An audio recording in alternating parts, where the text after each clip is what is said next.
first time we met was in Baraboo.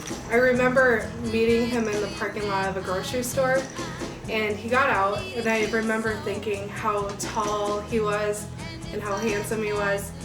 And I looked down and he was wearing high waters for jeans.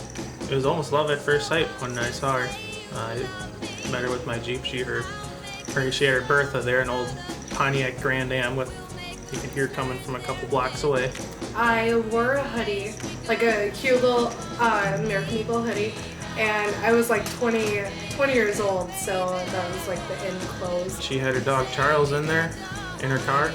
She told me to watch out, don't pet him because he bites, but luckily he did not bite. We got into his Jeep and we were driving to the first restaurant. I was trying to lighten up the mood, so I pulled his iPod out. As I'm going through his iPod, he has a list of horrible songs. They're all hard rock, heavy metal, and then there's one song on his iPod that he has that I had on mine, and there was only one. It was Journey, Don't Stop Believing. Don't stop believing.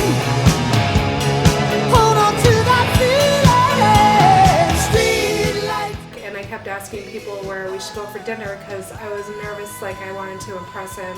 They recommended Little Village Cafe. I've never been there, so I went there. Little Village Cafe in downtown Baraboo.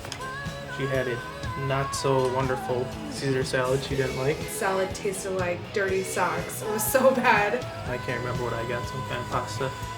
He had pasta. It smelled really bad too.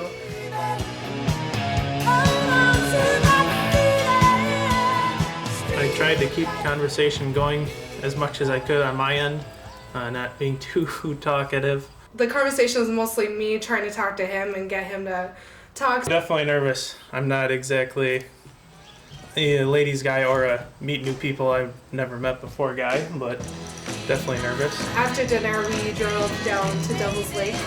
Cold, starry night. It was like perfect. And we sat at Devil's Lake and on the steps and just talked for hours. And we saw shooting stars and made wishes. Who knows what they were. Talked the rest of the night for who knows how long and said our goodbyes. It was pretty much a perfect meeting. I mean, look where it ended up. Can't complain about that. It's hard to put my finger on one thing. I'd say pretty much everything about her. She's beautiful. She is my princess, so. He was so sweet. So sweet. He treats me like a total princess. He gives me compliments every day. Always calls me his princess. He's always making sure I'm comfortable. I'm happy, always making sure I have what I need.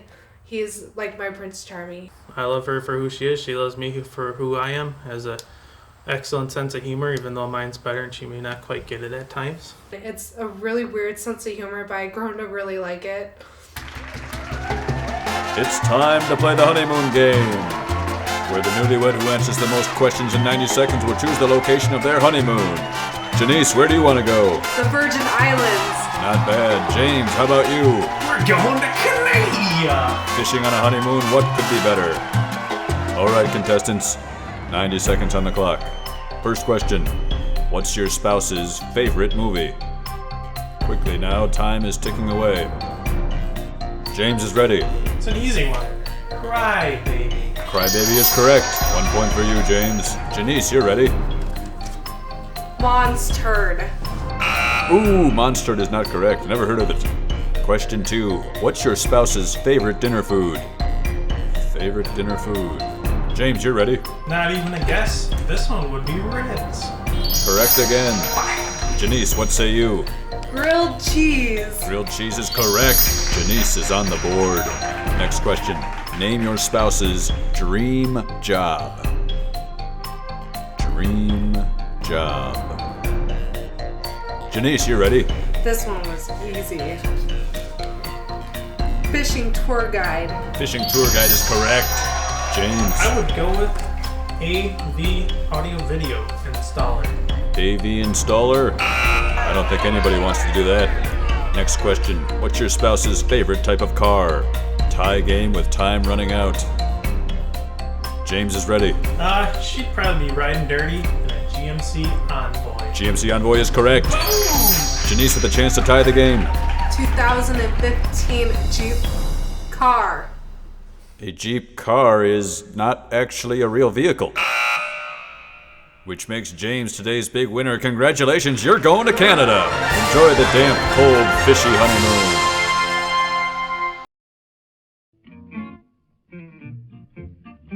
The day he proposed, this is classic. Well, I had it planned for a while.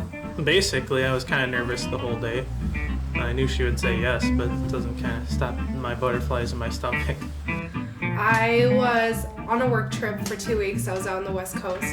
While I was gone on the trip, my friend Ellen, she was watching my apartment, checking my mail. She left her apartment key so someone could get her mail with a friend at work, so I had to grab that from her, and she automatically knew what was going on and kind of told everybody at the office right away. Then I arrive at my apartment like 6 or 7 at night. Ellen meets me in my parking lot to give me my keys. Didn't think anything of it. Started making her supper, so the house smelled all good and wonderful when she got home. Got a couple flowers arranged and set up in her apartment. I get to my apartment, I unlock my door. I have like these 2 huge suitcases. I'm like dragging, I'm like sweaty. It was really warm. I open up the apartment and it's pitch black, but I look down, there's my favorite flower. It was a Stargazer. Stargazer lily. I look down, like, I look around. I was probably silent for a minute. I was like, hello? And all of a sudden, James creeps around the corner, is like, yes. And she was kind of wondering what was going on. I guess maybe she figured out, maybe she didn't. If you ask her, there were a couple other times she thought I would propose where I didn't. So maybe I was just gonna let her down again. So he made me dinner. I was sitting at a table. I remember texting my friend Tiffany.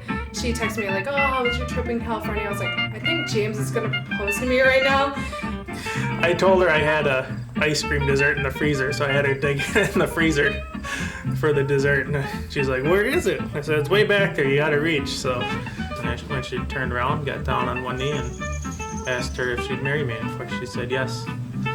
I forgot what he said. He was like, blah, blah, I love you, marry me, or something. I was like, yeah. I was like, okay. So I took the ring and I put it on my finger. And I was like, oh, wait, this is your job. So I gave him back the ring and he put it on my finger. The rest was history.